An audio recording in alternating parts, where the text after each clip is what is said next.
Hello, Victor. Let's read this question. So this question says the weight of a body of mass m decreases by 1% whenever it is raised to height smaller or the expected. If the body is taken to a depth h in a mine, change in its weight. Weight में कितना change होगा ये बताना, ठीक है? तो पहले this question start करते हैं.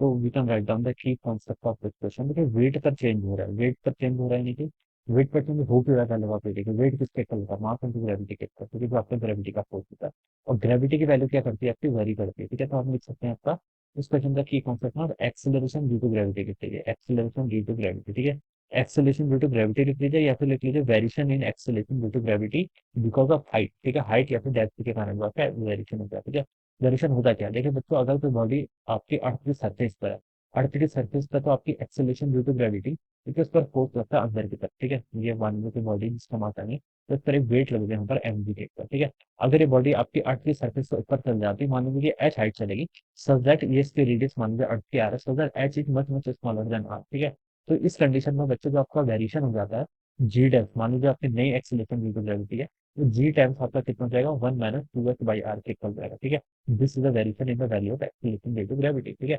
एक्सेलरेशन ड्यू टू ग्रेविटी जो है जो आपका वेरिएशन होता है ये आपका इस तरीके से आता है ठीक है कंडीशन ये है ठीक है अगर एच कंपेरेबल हो जाता है आर के फिर तो आपको स्टैंडर्ड फार्मूला यूज करना पड़ेगा g equal to G M by r इसका रहता था ना तो वहां पर फिर इस फॉर्मूले को लेंगे और इसी को एक्सपेंड करके हम बाइनोमियल एक्सपेंशन लगाते हैं ये रिजल्ट निकालते हैं तो यहाँ पर देखिए डिक्रीज कितना हुआ बेटा 1% हुआ तो स्मॉल है तो मैं ये एज्यूम करता हूँ कि एच क्या होगा मच मच स्मॉल होगा as compare to the radius तो ये फॉर्मूला टाइप करना ये किसके कारण है this is the variation in g because of the height जब हम अर्थ की सरफेस से ऊपर की तरफ जाते हैं और अगर नीचे की तरफ आते हैं तब इसका फॉर्मूला ये होता है G dash equal to G time to 1 - T/R ये भी आप सेम तरीके से कैलकुलेट करेंगे ठीक है यही फॉर्मूला आएगा ये किसमें वेरिएशन होता है आपका डेप्थ में आपका वेरिएशन हो जाता है ठीक है अगर कोई हम अंदर की तरफ ले आते हैं ठीक है तो जो G equal to G M by R square होता है वहां पर ये फॉर्मूला डी डेप्थ में आने पर जो आपका वेरिएशन आएगा वो यहाँ से हो जाएगा ठीक है तो ये आपका फॉर्मूला था हाइट पे जाने पर वेरिएशन क्या होता है G dash equal to G into 1 - 2 और डेप्थ पर आने पर G equal to 1 - D/, D की आपकी डेप्थ एच के अंदर आपकी हाइट ठीक है तो ये दो फॉर्मूला आपको याद होने चाहिए स्टैंडर्ड फॉर्मूला है डायरेक्ट याद होने चाहिए ठीक है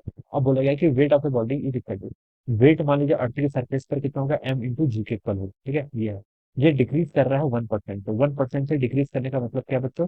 अ, ये आपका 99/100 हो जाएगा तो ठीक है यानी कि 99 जो आपका नया वेट हो जाएगा डब्ल्यू प्राइम बोल देता हूँ इसको ये कितना है आपका 99/100 1% से डिक्रीज कर रहा है तो इतना तो हो जाएगा ना 1% से डिक्रीज करने का मतलब क्या 1/100 तो यहाँ पर हम 1 - 1/100 करेंगे तो 99/100 टाइम दिया जाएगा ये कब आया whenever it is raised to height of h from the earth surface ठीक है तो यानी कि आपका वेट वेट किसके इक्वल हो जाएगा आपका m dash m v dash के इक्वल हो जाएगा ठीक है और आप इसको ऐसा लिख सकते हैं यहाँ पे देखिए 99/100 m g is equal to mass का देखिए कोई चेंज नहीं होता मास ऐसे रहता है और यहाँ पर आपका जी डैश के लिख सकते हैं जी टाइम टू 1 - 2 हो जाएगा ठीक है ये एच हाइट पे जाने पे ये वैल्यू बनता है एम जी से बच्चों यहाँ पर आपका एम जी कैंसिल हो जाएगा ठीक है इसको आप देखिए क्या लिख सकते हैं 2h/r ये वैल्यू कितनी जाएगी आपकी 1 - 99/100 यानी कि आपकी 1/100 के इक्वल हो जाएगी यहाँ पे ठीक है और यहाँ पर आपकी h/r की वैल्यू कितनी आ गई यहाँ से 1/200 के इक्वल ठीक है ये एक रिलेशन आपने कैलकुलेट कर लिया अब क्या बोला गया देखिए if the body is taken to depth at in a mine then change in its weight ठीक है चेंज बताना है, ठीक है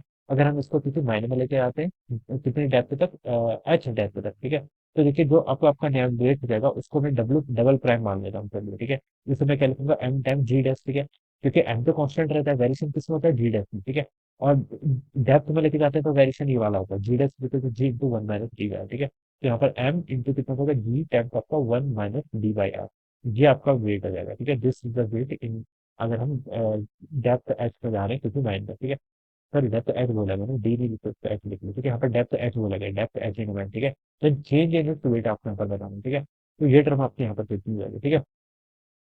तो अब देखिए बच्चों एम जी और आपका एम जी ऐसे लिख लीजिए 1 - H/R H/R को आप यहाँ से लिख सकते हो देखिए कितना है 1 - 200 ठीक है तो इसको अगर मैं सॉल्व करूँ बच्चों तो 200 - 1 करूंगा तो कितना होगा 199 तो ये हो जाएगा आपका एम जी टाइम्स आपका 199/200 के ऊपर जाएगा ठीक है इतना आपका आ जाएगा ठीक है this will be the weight ठीक है डेप्थ ठीक है ऊपर जाते हैं अर्थ के सरफेस तक तभी भी आपका वेट कम होता है और डेप्थ में आएंगे तभी भी आपका डिक्रीज करेगा ठीक है और यहाँ पर आपका 1% का डिक्रीज हो रहा था और यहाँ पर कितने का डिक्रीज हुआ देखिए दोस्तों यहाँ पर हम लिख सकते हैं आपका ये हो जाएगा आपका 199/200 माइनस वन, वन माइनस करेंगे तो आपको 1/200 के इक्वल आएगा, ठीक है, कितना 1/200, ठीक है। और इसको परसेंटेज में लिखूंगा तो आपको 1/2% हो जाएगा, ठीक है। 1/200 या फिर 1/2%, और 1/2% का लिख देता हूँ 0.5%। तो 0.5% आपका डिक्रीज होगा, ठीक है, डिक्रीज भी हुआ है, ठीक है। तो उसको देखिए बी ऑप्शन पर जो लिख रखा है 0.5% डिक्रीज, तो ये जो होगा बच्चे इसका राइट आंसर होगा। तो this will be the correct answer. Alright, I hope you are understood this concept. All the best and thank you.